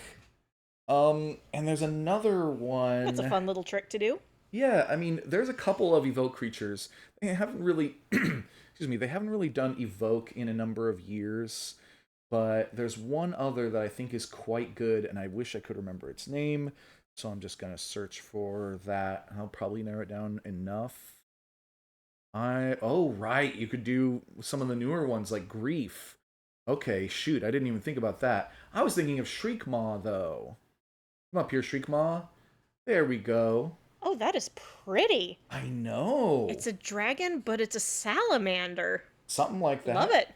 On Lorwyn, the elementals are supposed to be a combination of so many creatures that defy like physics and biology that they should be, not entirely recognizable.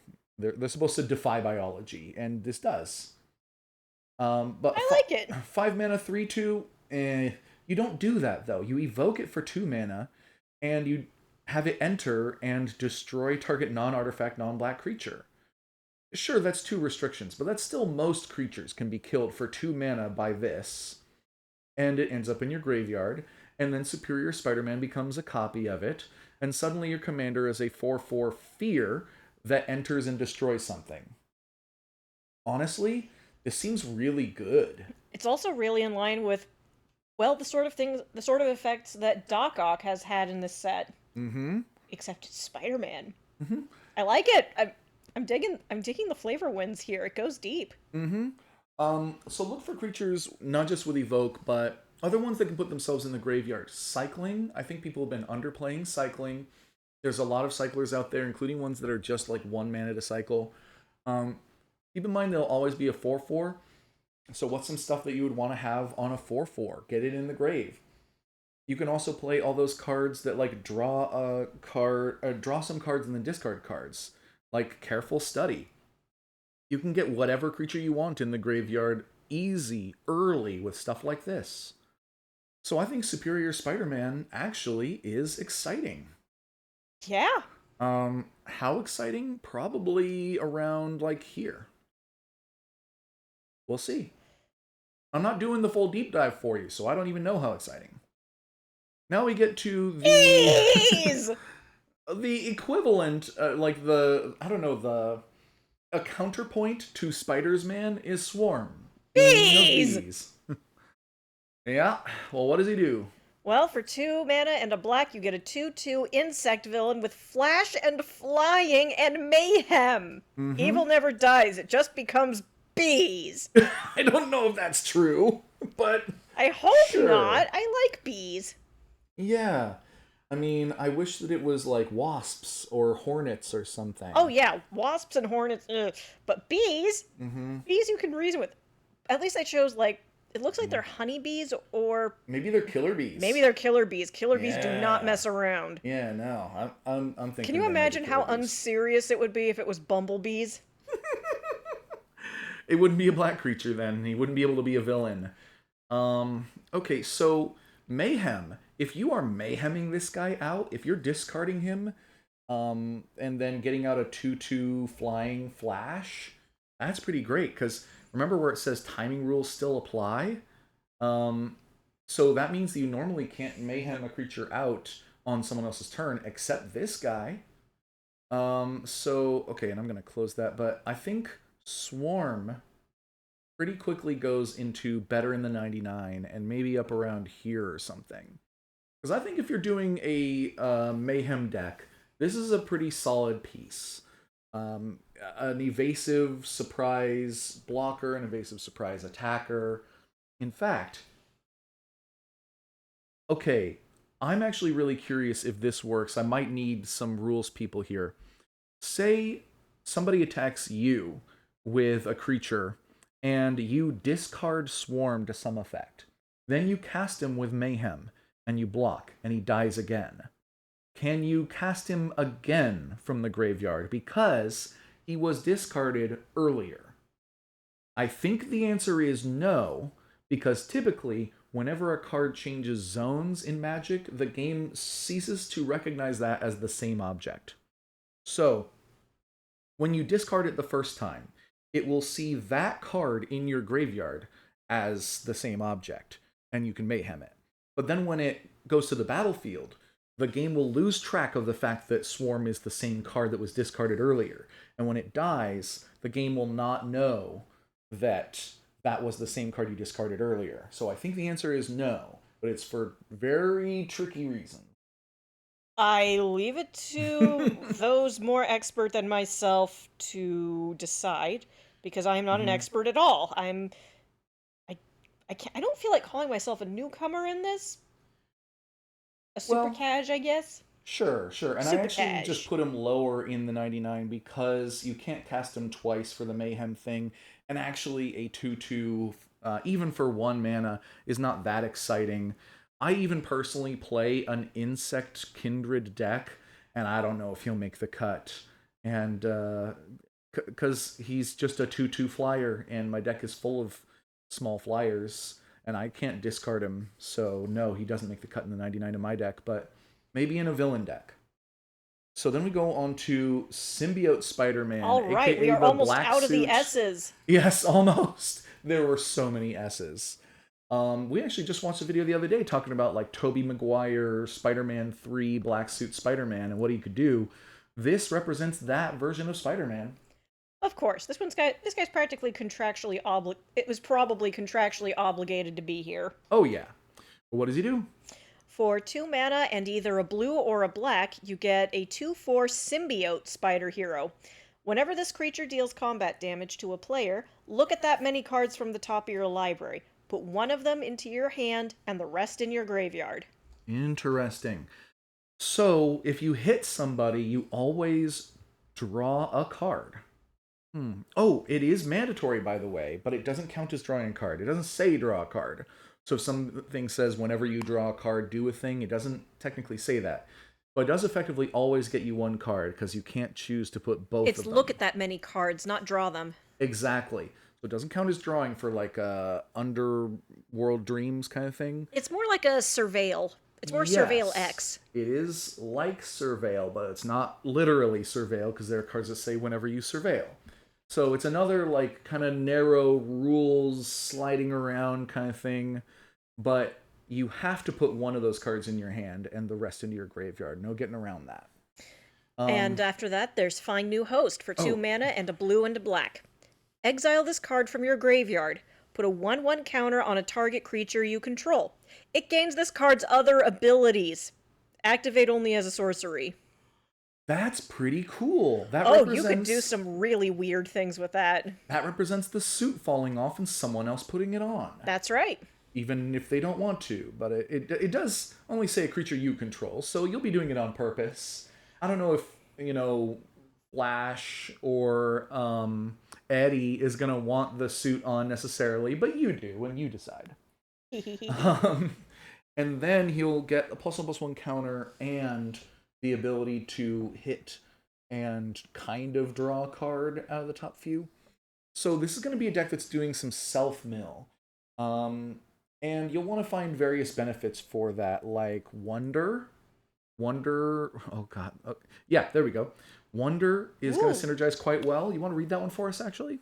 Let's see. Flying, and as long as this card is in your graveyard and you control an island, creatures you control have flying. Yeah. So that seems like a good one. You could be playing with some Delirium, stuff like that.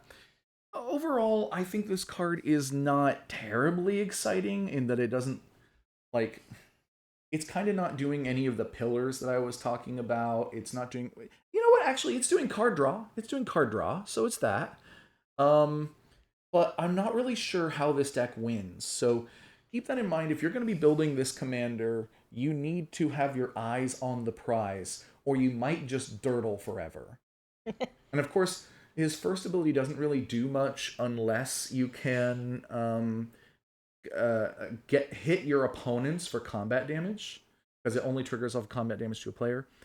Also, nicely, if he does die or you sacrifice him, because you might do that on purpose, you can exile him from your graveyard to do that thing. He goes back to your command zone, you bring him out again. You can have multiple creatures become black suited with this over the course of a commander game, and that's pretty neat. That would be pretty neat, but you gotta have a second step to your plan to make it work. Yep, and an idea of how to win. So I'm actually going to put him as a solid commander, maybe around here. So here we are. This is the one that I foreshadowed. The Mary Janes. Woo! Yeah! Go ahead and read that for me. For 3 mana and a red, you get a 3/3 human bard performer. This spell costs 1 less to cast for each creature that attacked this turn. And it has menace. Can you read the flavor text, please? You gotta face it, tiger, face it, tiger. You just hit the jackpot. Hell yeah. Yeah, that's the exact line that they're quoting. First I'm panel pretty Mary sure. Jane showed in. What? The first panel that Mary Jane showed up and had her backlit by this angelic aura. And, Peter's just staring at her with his jaw hanging open. She says, face it, tiger, you just hit the jackpot. I know that's a famous line of hers, but the first time she appeared in the comics, that can't be right. Look it up if you don't believe me. I don't believe you, but I don't have an easy way to look it up right now. I'm not going to do that on stream. Get in the comments. Settle it Um, for us. okay, so failing the vanilla test, except when, because it can cost less. If you attacked with one creature this turn and then cast it, it passes the vanilla test. If you attack with more than one, it well surpasses the vanilla test. And it has menace. That's solid. I mean, it's in the Spider-Man Eternal set, so once again, it's intending to be a little simpler. And once it's on the battlefield, it's a 3/3 menace, and that's it. So I think that it's cool flavor-wise, but it's got to be better in the 99. Yeah, Maybe this is a somewhere support to around, someone like, else. here. Yeah, it could support Spider-Punk. Having Riot on her would be great. Giving her an additional +1/+1 counter or yeah. haste. Most of the time, you'll probably want the +1/+1 counter so that like you can attack with a couple of creatures and then cast her after combat as a 1-mana 4/4 menace. That'd be cool. So, also, just getting the Mary Janes together and Spider-Punk would be wonderful. Is that Gwen Stacy as the drummer? I bet it is. That looks like comic Gwen Stacy. So, then we we're on made to it out of the S's. Oh wait, we already did kind that, of. but yeah. The Spot, Living Portal, is a character that's also in Across the Spider-Verse. I like this character actually. I mean, they're a bit goofy, but I also see the point, you know? Mm-hmm. Anyway, 3 mana, white and a black for a 4/4 human scientist villain. When the Spot enters, exile up to 1 target non-land permanent and up to 1 target non-land permanent card from a graveyard. When the Spot dies, put him on the bottom of his owner's library, and if you do, return the exiled cards to their owner's hands. Okay. So, this is one that I have to analyze partially from understanding the rules. Obviously, if he is not your commander, then when he dies, you put him on the bottom of your library. Well, whoever the owner is, I guess. And then you return the exile cards to the owner's hands. So, yeah, that is kind of like warping things around. That's very on theme, of course. But if he's your commander, the rules around what commanders do when they die have changed a couple of years ago now, but still in a way where I think rules similar to this, I was taught one way and now it's something different. So I believe how this works. With the current rules, when your commander dies, it puts a trigger on the stack where you may put it back in the command zone. And it will also put this trigger on the stack. And then you get to choose the order that they happen. However, if you choose to put them on the bottom of your library, then you do return those cards to their owner's hands. And then the ability that was going to put him from the graveyard into the command zone can't, because he's not in the graveyard anymore. He's in the library. But also, if your commander changes zones, I think, you can put it back in the command zone. So that is the question that I think we'll maybe have to look up sometime, is you don't want to necessarily put him back in the command zone off of the die trigger. You want to put him into the command zone off of the shuffle into library, not shuffle, put on the bottom of library ability. Do we have a ruling? We don't have a, oh no. Maybe because this card hasn't officially been released yet. It is not 9/26 at In the meantime, I'm kind of afraid to put him in the command zone because what would I even do? Yeah, I mean, you can, okay. If you replace the when he dies thing, then the things stay gone forever, I think. Gosh, this one's actually kind of confusing. I might need to look it up to know for sure what to do with him. Now, if he... Actually, what's weird, though, is that despite everything that I just said, I'm going to put him at the bottom of exciting. What? Because if you understand the rules of what he does, I think what he does is quite powerful and unusual, and you do suddenly become a scientist villain. If for no other reason than the rules arguments. Yep. You might want to have a little printout or maybe a bookmark to the website where it says how the rules work on this. Can you put him back in the command zone? Do you have to give the cards back? Exiling 2 cards is pretty powerful.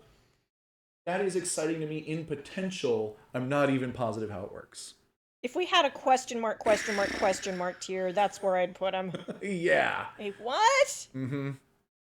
So next we go on to Tombstone, who I forget sometimes is a Marvel character and isn't just a pizza brand. And now I'm hungry for pizza, and also a Dang it, now I want pizza. right, and also a monster truck. But what does he do? Honestly, mostly when I think of Tombstone, I think of the movie. Oh, the Western. Yeah. Yeah, okay. I don't watch a lot of Western. But go on. Alright, for 2 mana into black, you get a 2/2 human villain. When Tombstone enters, return target villain card from your graveyard to your hand, and villain spells cost 1 less to cast. So this guy wants to be all about them villains. Absolutely. So, one of the best things to get in any kindred decks, or some people say tribal, I'm still. I've heard people waffle on that about whether that's a big deal or not to them, I but use Kindred just on the off chance. I still try. But like also, whatever parts of speech, it doesn't matter. What matters here is that as a commander, this ability is quite good for a villain deck, and so is this. And the cost is pretty low considering the benefit. So while he only allows you to build a mono black villain deck, and clearly a lot of the villains are red and a lot of them are blue, I would say that he's a good commander, but not exciting. In part because this is the first set where we have villains at all. But we know there's going to be Didn't we have villains in the 6. Doctor Who deck? I don't think so. I don't think villain was their type. You know what? Let's see. Missy? I know that's where we first. Rogue. That's where we first got villainous choices, though, isn't it? Davros? Scientist. Well, alright then. Yeah. It is where we got villainous choice. But yeah, so we will have 6 Marvel Universes Beyond sets total. And after all that, we'll have quite a few villains. So this is a guy who's going to get better over the next few years. For the time being, I think I want to put him in solid commander and somewhere around the middle of it. Maybe around like here. Seems fair. But he's also going to be really good in the 99. If you're building the villain deck that's black-red or that's black-blue, he is 100% going in the 99. So you could say that he's better there, but he actually is genuinely a good commander, or decent now, and he'll be good in a couple years. You just watch. Next, we have Ultimate Green Goblin. Now, this means ultimate in a very specific way for the comics, because all of the Marvel Comics universes got rebooted around the year 2001 with the Ultimate line that started with, I think, Spider-Man and maybe... No, it was Spider-Man and I think the Ultimates and X-Men. And then they branched out into a few others. And the idea was just that, like, Tony Stark served in Vietnam in the comics, and we want to have a more modern one. Like, okay, time to scoot the timeline up a little bit. Yeah, and that's where we got Miles and a bunch of other stuff. And they also wanted to have fewer of the villains look like a dude in a goofy suit. And so you end up with Green Goblin looking like this in the Ultimate Universe. I prefer him as a goofy suit. All right, some people do, and that's why those continue to exist as well. I guess those universes have been, like, merged somehow. I don't know. In any case, what does he do? Well, for 1 mana and 2 either black or red, you get a 5/4 goblin villain. At the beginning of your upkeep, you discard a card and then create a treasure token. And this guy has got Mayhem for 2 mana and a black or red. So this guy's a little hard to judge, honestly. Because on the one hand, he way surpasses the vanilla test. He's burly AF. You get him out on turn 3 and you can just start beating people up. And his Mayhem cost is roughly the same as his mana cost, so if he's in the 99, you discard him, you get him out, as a 5/4, you can cast him or discard him. Now, you have this big drawback, though, of at the beginning of your upkeep, you discard a card. But you have an upside of create a treasure token. Also, notably, you go untap, upkeep, draw. So you draw after your upkeep. You draw after you've discarded to this. So that means if your hand was empty, you cannot discard. But then you will still get a card that you can use that turn. And if your hand is empty and you try to do this, guess what? You still make a treasure. Because it doesn't say if you do, then create a treasure. It just says try to do this and then try to do that. So yeah, if you are hellbent, which is the term in Magic for having no cards in hand, then you will get a treasure and there's no drawback. I'm always amazed at how much jargon there is in the Magic verse. There's so much. This game's been around for a long time. It's almost as old as I am. Yeah, the game's what, 31? Something like that? 30, 32? Game's 32. So Actually, since it's almost as old as I am, I'm sure that you'll find it's actually 27. what? It's 27. Okay. However old the game is. I actually don't care about my age that much. I'm just making a dumb joke. Okay. I don't know how exciting this guy is to be playing a deck that is hellbent like that. I'm gonna put him above the Spider Woman that like shuts down your opponent though. This guy is strong. The effect of making treasures every turn, like I said, it's a little hard to judge. It's a little hard for me to imagine what the rest of the deck looks like, but you might enjoy it, and you're gonna hurt some people. And we're coming. Finally, we can see the end of the list. But we gotta get through some Venoms. Y'all knew he was coming, right? Oh, 100%. And this is the Deadly Devourer version. What does he do? I like how he's licking the title card there. Anyway, for 2 mana, a green, and a black, you get a 4/4 symbiote villain. Or rather, you get the symbiote villain. Oh, yeah. With Vigilance, Menace, and for 3 mana, you can exile a target creature card from a graveyard. A graveyard. Oh, not just your own. When you do, put X/1/1 counters on target symbiote, where X is the exiled card's toughness. So basically, he eats stuff out of your opponent's graveyard and gets stronger. I think that has to go straight into exciting. It does. It does. How far up? Maybe like here. Also, how Golgari can you get? Wow. I mean, Vigilance Menace is a really good combination there. Menace makes him hard to block and makes sense because it is the ability for this guy scary, and look at him. And Vigilance usually means that he's got like super senses or something that, or you know, he can see people coming from all sides. He's got spider sense, sure. That kind of makes him vigilant. And then a 4-mana 4/4 with a couple of keywords is great. And then he has the ability to grow your other symbiotes at instant speed and based on creature cards in your graveyard or someone else's. Honestly, this guy's kind of nuts. Yeah, this is crazy. I love it. He is, out of the 4 pillars, he is a finisher. Yeah, he is. And he's a pretty good one. The only problem I see here is that he doesn't have any defensive ability like Indestructible, like Ward, like Hexproof. So make sure to pack those in your deck. For 1 or 2 mana, you gotta be able to protect Venom. But honestly, if you're playing green and he dies once, that's not that big of a deal. You can get him back out. And heck, you could even diversify, be playing other symbiotes and put the counters on them. I don't know why they made him that versatile, other than he's really freaking good. Yeah. Then we're on to Venom Eddie Brock. Now, this is the mythic rare version, but we're still in the Spider-Man Eternal set that's supposed to be a little simpler. And we are just destroying this church's steeple, I see. Oh no! Dang it, I like pretty architecture, and churches usually have pretty architecture. Yeah, it looks pretty gothic. Alright, but what does he do? For 4 mana and 2 black, you get a 6/4 symbiote villain with Menace, and whenever another creature dies, put a 1/1 counter on Venom. If that creature was a villain, you draw a card.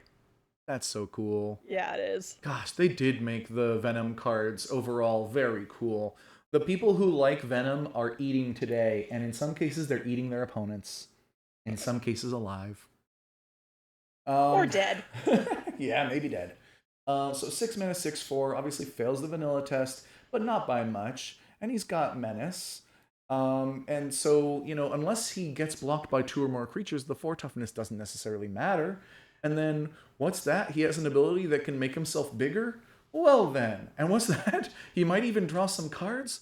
Well, then. Now, normally I would say an ability that is dependent on what your opponents are doing is not that great.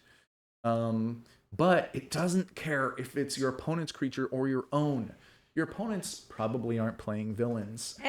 But they are probably making their creatures die, so you're Oh, yeah. still they're probably making creatures die, so you're still benefiting greatly. The villain is just the icing on the cake. Oh my god, yes. You are playing mono black, kill everything in sight. Um, it's gonna be wild. And you can play a little bit of an aristocrats package where you've got some villains in your deck that you sacrifice to do things, and then you'll be drawing some cards. So honestly, this guy seems very good. How exciting is he? I think being in mono black is a little bit holding him back. A little bit limiting. And relying on villains that are just mono black also is a little bit limiting. So I'm torn on whether to put him in exciting. So let's see. I'm gonna say somewhere around. I'm gonna say here. Just because killing creatures and drawing cards and attacking with a big creature is still kind of, what the game is all about. It's still very much the playbook and not something terribly novel, but he's very good. We're on to the final version of Venom, the common version of Venom. Evil Unleashed. For 4 mana and a black, you get a 4/5 symbiote villain with Death Touch. For 2 mana and a black, exile this card from your graveyard. Put 2 1/1 counters on target creature. It gains Death Touch until end of turn. Activate only as a sorcery. I can see that this guy was designed for limited. Death Touch on a 4/5 is kind of a waste because he will kill most creatures that he fights anyway, but it will help you against your dino lads and stuff like that are even bigger somehow, or somebody who's got multiple counters on him. Black has more ways than anybody of dealing with your opponent's bomb that has gotten out of control, and then you can do this guy and he's back in control again.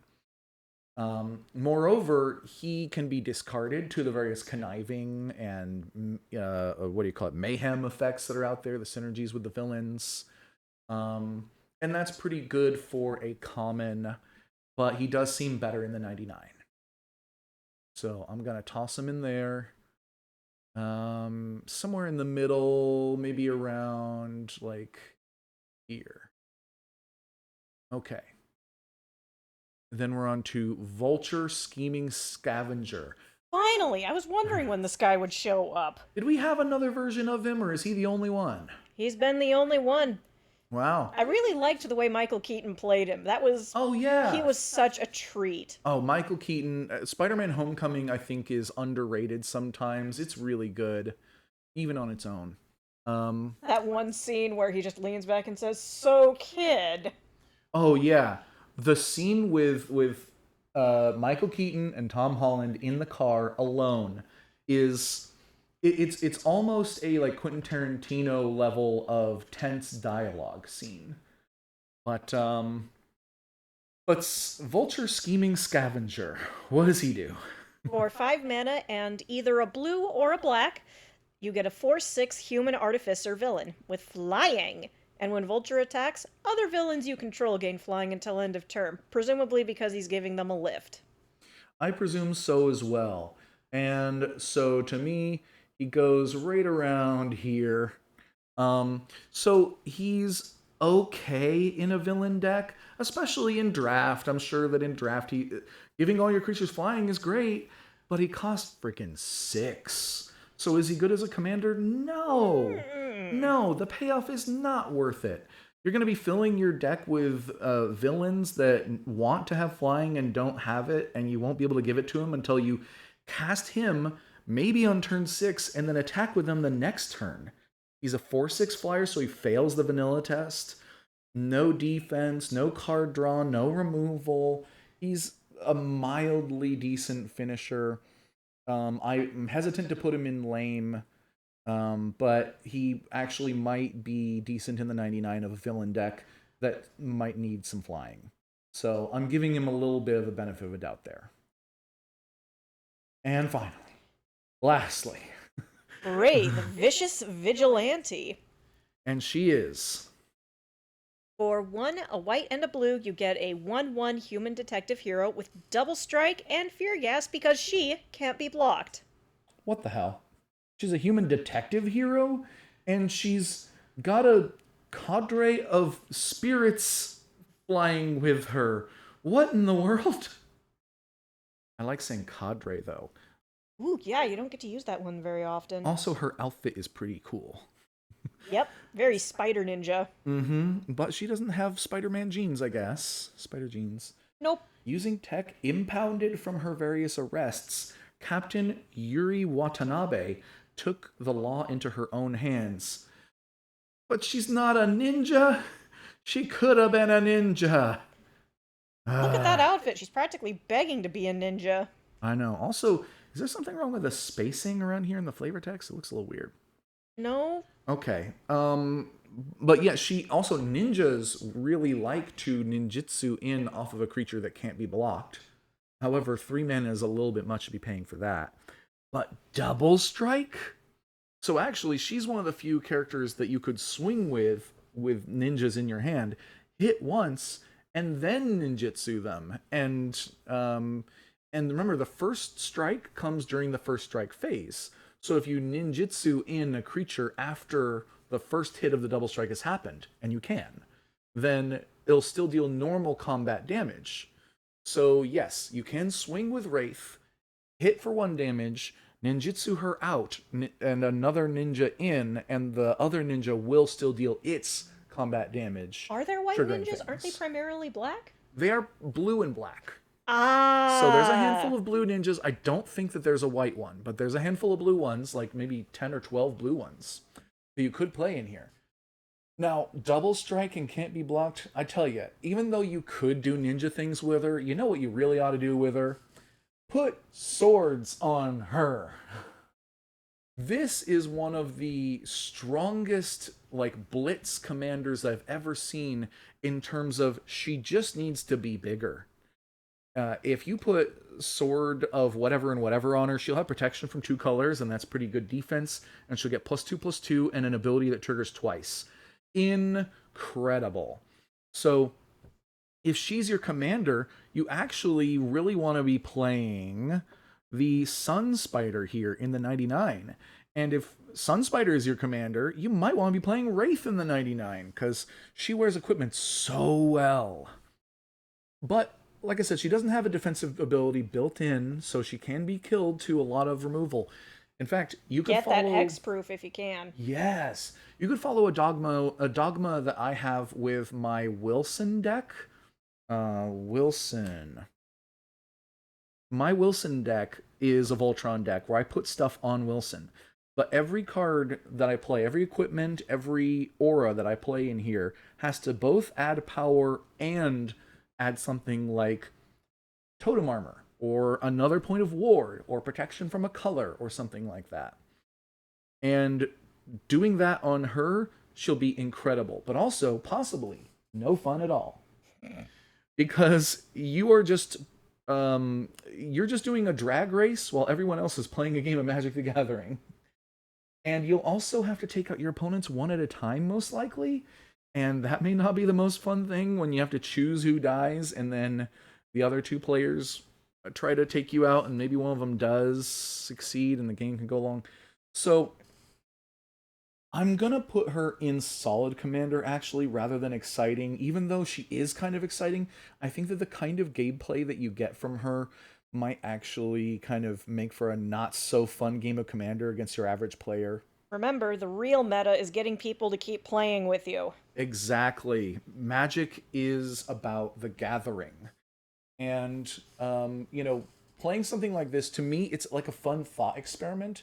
But a lot of people, when you sit down and you start just swinging for unblockable double strike damage, they'll just be like, what can I do about that? And maybe they've got Path or Swords or Go for the Throat or something, but you're playing blue-white, so you've got counter spells? Oh boy, they might just not be able to do anything as you just keep hitting them for 3 or 6 commander damage every turn. And that could be really like unfun for some players.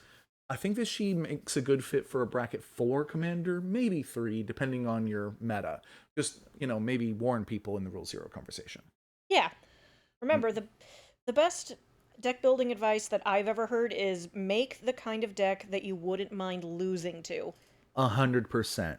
So personally, I wouldn't mind losing to Wraith once, but I personally would get kind of bored afterwards, so that's why I'm putting her in Solid Commander. And with that, we are done with all 93 Oof. legendary spider people or anti-spider people. Gosh, there were a lot of them. Hey, at least it ain't Final Fantasy all over again. I know, there were almost twice that many in Final Fantasy. Dear heaven. There were more in the main set, and there were roughly this many across the 4 commander decks. Spoiled for Choice only begins to cover it. Yes. So overall, I want to say that once again, while I'm not the biggest fan of Spider-Man, I actually do think that this set is worthy to exist, and the designers honestly did their best. They have done a damn fine job of adapting these characters. They clearly did the research. They've shown their work. There's a lot of love put into this. And if you are someone who is new to Magic, but you love Spider-Gwen or Peter Parker or Venom or whatever, then great. Or if this is like your ideal Universes Beyond crossover, then you finally got something here. And if it's not, hey, at this point, there's so many products coming out. If you have to skip one or just buy a few singles from one or something, that's fine. Just my advice to you, try not to yuck other people's yum. If you sit down to a table and your opponent's playing Venom, don't go, that's so stupid. Don't poo-poo that. Because what we were just talking about, it's about the gathering. You want to keep playing Magic with people. And if that means that they're playing a deck that has a theme that you personally wouldn't do, that's okay. When it comes down to the mechanics, you'll find it's still Magic. It's still the same game, regardless of whose face is in the art. And I think you're going to have a good time. That's right. Having said that, how did everything stack up? Did we get... I think we got more lame cards than we ever have in one of these before. Well, okay, exciting. We have 1, 2, 3, 4, 5, 6, 7, 8, 9, 10. So they go 10 wide and then 3 deep. So we have 26. We have 24 that are solid. We have 26 that are better than the 99. And we have 17 that are lame. Ooh. And I think this is the largest number that we've had that are lame. Although, to be fair, this is also one of the few sets where they've gone all the way down to common with a lot of the legendary creatures. And the majority of these, I think, are commons. And it's also a set that's intended to be drafted, more so than most of the others. So it makes sense that, some of these are fine in draft, but not good in commander.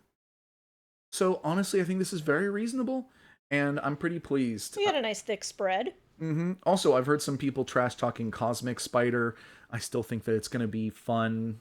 I've heard some people mention Mr. Negative, actually. There are some mechanics where you can go into the negative zone with life, whether it's Phyrexian Unlife or Platinum Angel, and then swap your opponents to be instantly dead. Yeah, you probably want to do that if you're playing Mr. Negative. I knew there was something more there, and I just couldn't think of it. But honestly, there's a lot of material here that even someone who's like a kind of passing fan of Spider-Man, like myself, can find some fun stuff to do here. So, I hope y'all have a good time, and I think the next time you'll see us is with, probably some gameplay videos. Yes, please and thank you. So like and subscribe. I don't normally do a call to action, but genuinely, I would love to see the channel grow, and I hope that you all, do enjoy hearing us yap about some of these things. And we will be back with Avatar: The Last Airbender when it comes out. I'm gonna try to get her to watch the show. He's not gonna do it. I'm gonna try. I know you It's will. a good show. You'll like it if you listen. I believe you, Okay. but I only have so much bandwidth I want to spend on it because it's a whole thing and not just like a single thing. We'll see. We'll see. But in any case, I think we'll go ahead and sign off for our Spider-Man tier list.